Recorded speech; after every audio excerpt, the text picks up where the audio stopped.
One more time. One, a two, a one, two, three.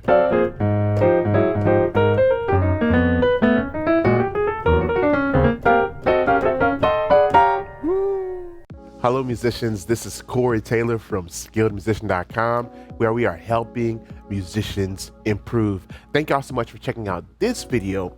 Now, I've been a huge fan of Cory Henry for a very long time, and I decided to do a study of Cory Henry's playing on the song He Keeps On Doing Great Things For Me. Matter of fact, yesterday we put out a little video talking about one portion. Well, I wanted to continue and keep going in that video. Now, there's a lot in this video. It's a 9-minute clip, so we're not going to get to all of it. And for those in the premium membership, I'll put the complete study there. But I wanted to share with you all here on YouTube some parts of that. And for those interested in the premium membership, access is available now through the early bird waitlist. So click the link in the description box to sign up. Remember, those on the waitlist will get a number of exclusive perks, as well as the opportunity to access the membership first, as we're only taking a small number of students. All right, so let's not waste any more time. Let's get started.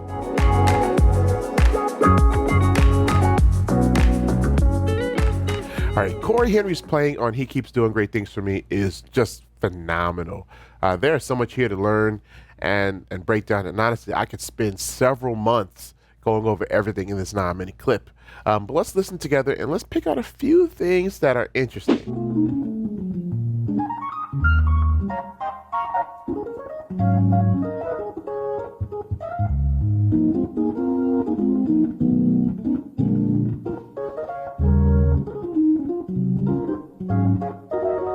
Yeah.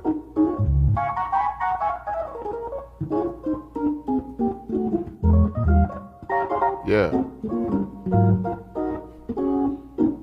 Ooh. What? Ugh. Ooh. Ooh. All right, let's go. Whoa. Let's go back and listen to that again. I think I know what I want to pick out from there. Let's go back and listen to it again.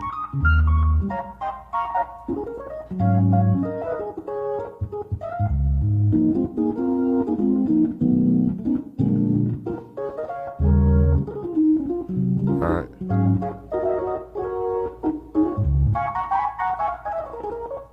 Yeah. That's just sweet. Yeah.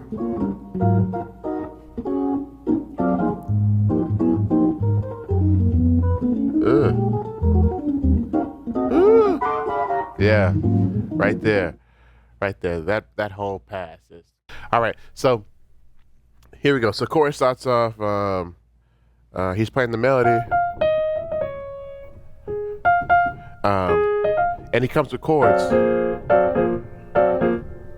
And so these are rootless voicings, right? Because the bass is going boom. So A flat to D flat. So A flat 7 to D flat major. But he plays like this. If I play it with the root down there, you can see it's A flat 13 with the flat 9 and sharp 11. Or you can think of it as flat 5. Let's think of sharp 11. And then this is the D flat major 7 add 13. Right? So, but just without the roots. So look in the left hand. In the left hand, we're playing guide tones. Right, so for the A flat, the guide tone is 3rd and flat 7th, right? And then for the D flat, it's going to be, now this time we have a choice because we have the 3rd here, but we could play the 7th or the 13th, and he chose to play the 13th in his left hand. So, right. All right, so that's rootless voicings. Guide tones in the left hand, and then color tones with one chord tone in his right hand. Well, actually, these are all the notes in the right hand you notice on the A flat. All of these notes, you got the flat 9, sharp 11, and 13th in the right hand. And then when it comes to the D flat major chord, we have the 5th, 7th, 3rd. All right, so that's that rootless voicings. Okay, let's keep going. So I think he did that. This is a sweet move.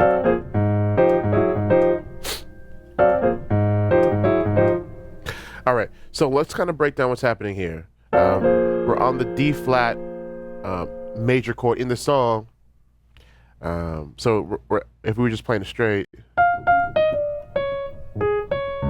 we're on D flat, then B flat, right? But so we're on the D flat, we're kind of hanging out here. So, and he does something interesting. He goes to this common tone, this pedal tone, A flat, and starts pedaling it. So it almost feels like an inversion of D flat. But look what he's playing in his right, between his two hands. He does this.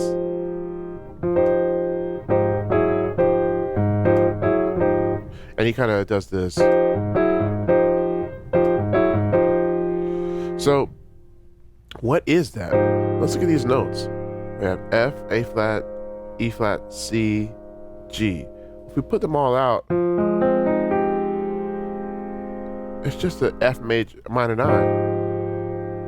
So instead of playing D flat, Cory goes to F minor 9. This is just a substitution. This is a classic diatonic substitution, 3 for 1. So instead of thinking D flat, now he's thinking F minor, right? In the key of D flat, F is the 3rd, D flat is the 1. So he starts at A flat 7, D flat, and then comes to the 3rd to substitute. All right, that's cool. But then he just doesn't play it like that. He does this, and then he goes up a half step in the right hand, keeps the pedal happening here. Right, the pedal kind of grounds you to the key.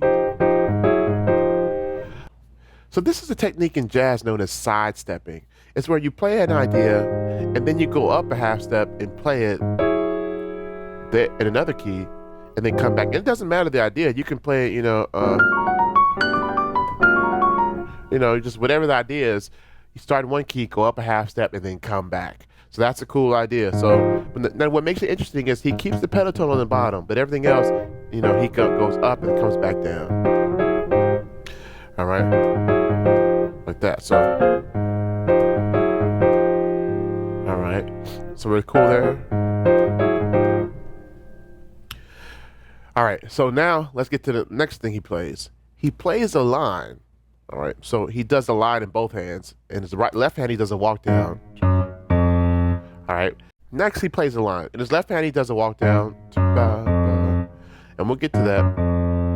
But what does he do in his right hand? He plays a line.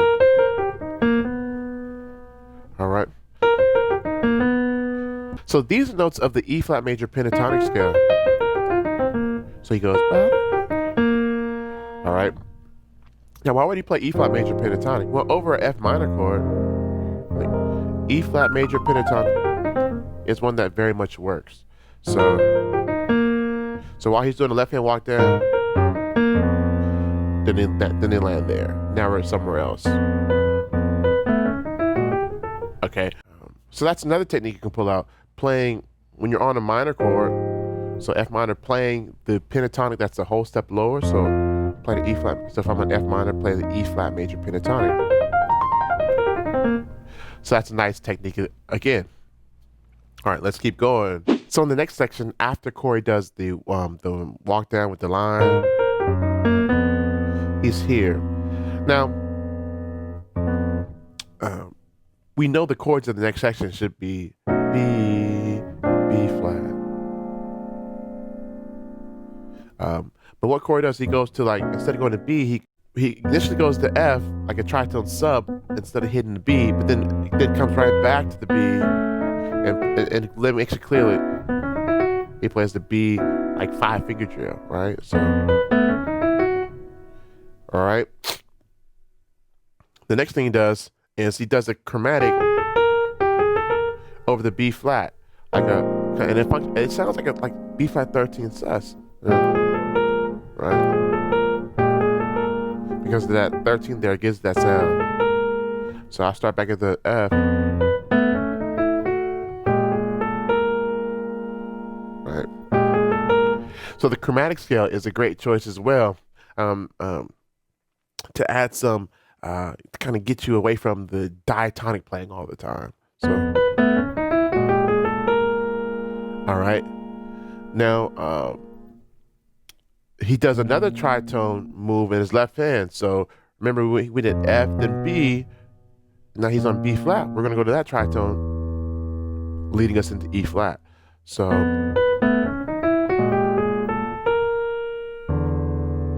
right there, right. All right, now this line he plays in his right hand. That's a very, very common line with one alteration. So this is coming from, this kind of playing is coming from the super Locrian scale, or the seventh mode of the melodic minor. So the super Locrian or seventh mode of the melodic minor. So it means like B flat super Locrian. So it's like you're playing the B melodic minor scale. Right? It's on a B flat, so it gets the name Locrian, super Locrian. So, and normally most guys would go for the B and not the C.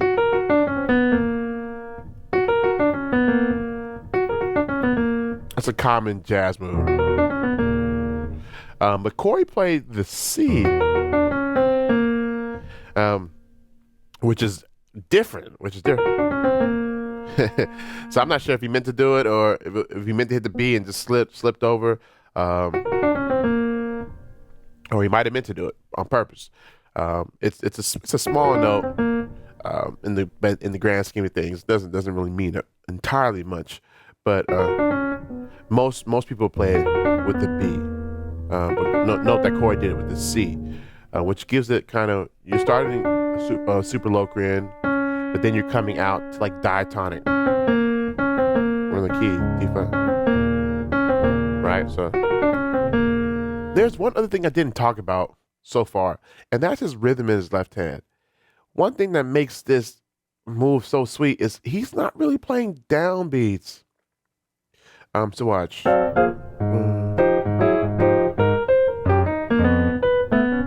So after he plays his F, everything's on the upbeat.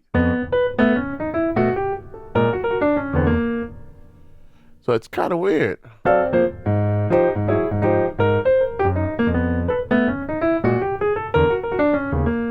Right? So you see how everything after the F is on the upbeat.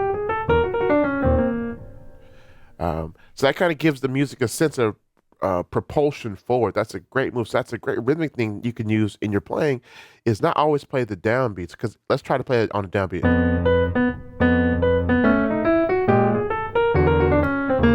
So all of a sudden it sounds a little bit boxy, right? Let's try it again. So all of a sudden it sounds boxy. It doesn't sound as swinging. Let me do it one more time so you can hear that. But if we anticipate the left hand, all of a sudden it has a different feel about it. And that's just by moving the left hand, anticipating it just by a smidge, just by a 16th note or 8th note. We're anticipating the entrance, and it gives it a completely different feel. All right, so let's put it all together so far, what we have, and play it. Here we go. So.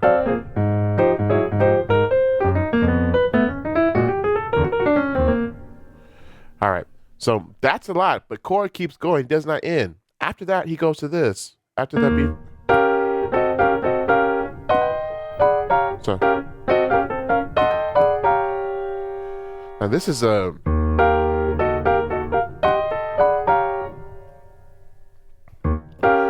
So this is a really, really cool idea. It's something I talk about in the membership about subdividing harmony.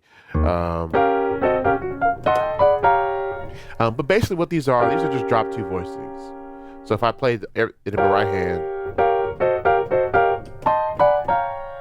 right? You know, at the bass, it's the E flat 9, and go from diminished back to the E flat 9. And then, so this is kind of like F9, E9, E flat 9. So just like you're on the E flat, we're just playing around with it. So here's another takeaway. You can go, if you're on a dominant chord like this, you can add motion without doing much by playing the diminished. You know, so it's actually E flat 7 dominant, right? Or E flat 9, and then we're playing that E flat diminished. So that's a way to add some motion without actually going anywhere. And then here's another idea. We're going 2 half steps or a whole step above where we are and just,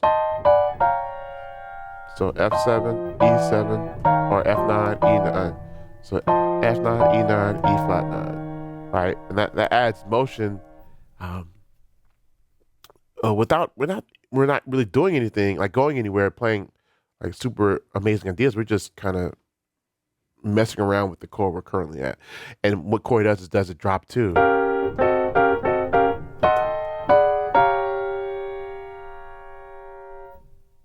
So let's do it slowly one more time, and then we'll speed it up. Here it is.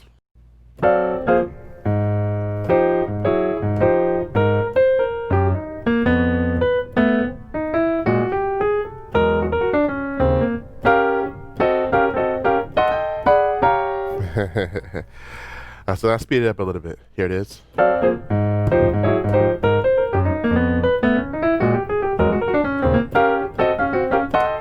Woo! That is flying. One more time. 1, 2, 1, 2, 3.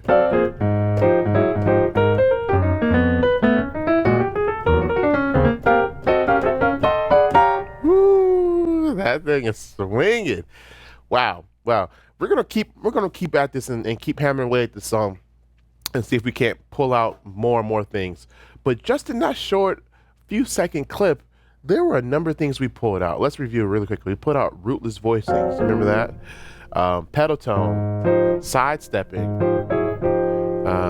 Pentatonic, Tritone Substitutions, Chromatic Scale, Rhythmic Anticipation in left hand, Super Locrian Scale, Subdividing Harmony, drop 2 voicings. So there's so much to pull out, and there's still so much more. All right, so you made it through. So I would highly encourage you, like, work this out. But don't just learn the whole solo. I mean, learn the whole solo, but also take snippets of it. Like, this is a cool snippet to add to my playing, no matter what, so I don't have to play the whole thing. And all the little snippets that were there, take those and run with those, because they'll impact your playing. So thank you all so much for checking out this video. Remember to like and subscribe to the channel, as that really, really helps us. And we want to keep making videos like this. Also, remember to comment your suggestions for videos you want to see during this 14-day period. And lastly, make sure you're on the early bird wait list. There's a lot of surprises there for you. All right, until the next one, be blessed and happy practicing.